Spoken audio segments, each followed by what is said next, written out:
এক যুবক ঢাকাতে চাকরি করে, অফিসে ছুটি হয়েছে, বাড়িতে আসবে। স্ত্রীকে ফোন দা, বলো আমার বোনের স্ত্রী গো, বলো বলো বলো তোমার কি লাগবে, আজকে রাত্রে আমি তো বাড়িতে আসবো। স্ত্রীকে বললে, বলো তোমার কি লাগবে আমার বোনের স্ত্রী। স্ত্রী বললো, আমার জন্য এটা নিয়ে আসবো, ওটা নিয়ে আসবা। স্ত্রীর সাথে কথা শেষ করে বললো, আমার মেয়ের কাছে দাও, বলো আমার মেয়ের কি লাগবো। মেয়ে বলে, বাবা আমার জন্য অনেক রকমের মজা নিয়ে আসবা, আমার জন্য অনেক কিছু নিয়ে আসবা রে বাবা। বইয়ের সাথে কথা বললো, মায়ের সাথে কথা বললো। ওইখানে ওই যুবকটার মা দাঁড়ানো আছে, একবার বললো না আমার মায়ের কাছে দাও রে। ওই যুবক একবার বললো না, ও আমার স্ত্রী আমার মায়ের কাছে একটু ফোনটা দাও, শুনি দেখি আমার মার কিছু লাগবে কিনা। ওই যুবক একবারও মায়ের কথা বললো না রে। মা কিন্তু সব কিছু শুনতে পারলো মোবাইল থেকে, মোবাইলের সাউন্ড একটু বেশি দেওয়া ছিল। মা শুনতে পেরেছে আজকে আমার বাড়িতে আসবে রে। মা শুনে বড় আনন্দ, বড় খুশি হয়ে গেছে। মায়ের কিন্তু ওই যুবক বলে নাই রে, মা ওই মোবাইলে শুনে বড় খুশি হয়ে গেছে। মা বড় খুশি, আমার সন্তান আজকে বাড়িতে আসবে। মায়ের বাড়িতে খাওয়ার মতো কোনো চাউল নাই, রান্না করার মতো কোনো তরকারি নাই রে। মা শুনলো আজকে সন্তান আসবে, মা শুনে অন্য বাড়ি থেকে চাউল ধার করে নিয়ে আসলো। রান্নার মতো তরকারি নাই রে, একটা ডিম হাওলাত করে নিয়ে এলো। মা চাউল আর ডিম ভাত রান্না করে ডিমটা ভেজে সন্তানের জন্য রেখে দিল। সন্তান গাড়িতে চড়ে রওনা দিল, বাড়িতে আসার জন্য রওনা দিয়েছেন। গাড়ি থেকে নামার পরে অনেক রাত হয়ে গিয়েছি। ওই যুবক তার বইয়ের ঘরের সামনে গিয়া গেট বড় নক দেয়, গেট খোলে না। অনেকবার ডাকাডাকি, বলো আমার স্ত্রী ঘরের দরজাটা খোলো। স্ত্রী তো সুন্দর করে ঘুমায় পড়েছে, এত ডাকাডাকির পরে ওই মহিলা ঘরটা খুললো না। যুবক তখন টেনশনে পড়ে গেল, আমি এত রাত্রে এখন কই যাব, আমার স্ত্রী তো আমার ঘরের দরজা খুলতেছে না, আমার কি উপায়। ওই তখন চিন্তা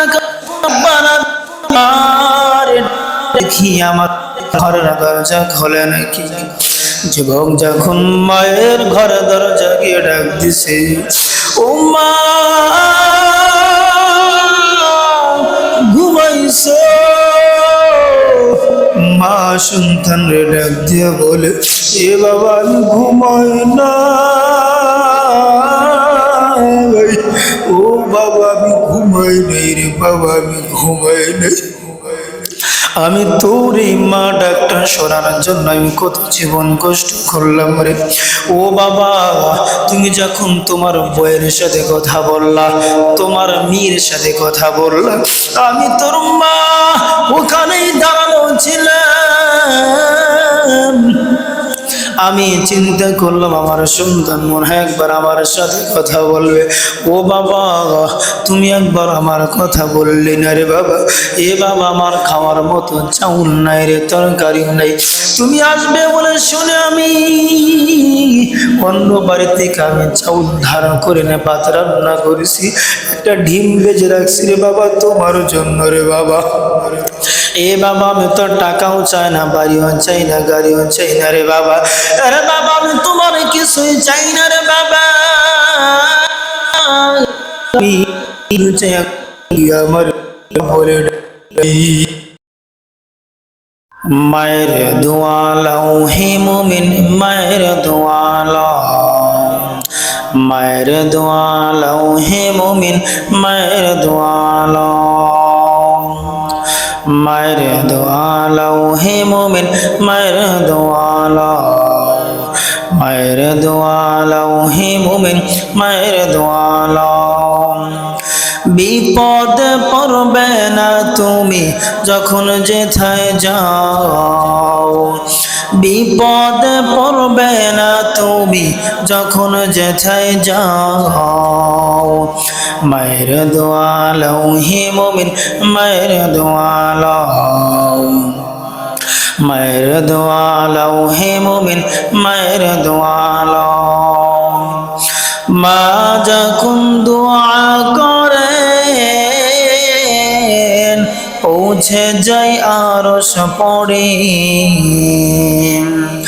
মা যখন দোয়া করেন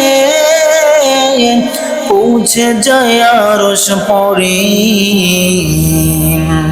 সাথে সাথে কবুল হয় ফল দেখিতে পাও, সাথে সাথে কবুল হয় ফল দেখিতে পাও। মায়ের দোয়া লও হে মুমিন, মায়ের দোয়া লও, মায়ের দোয়া লও হে মুমিন, মায়ের দোয়া লও।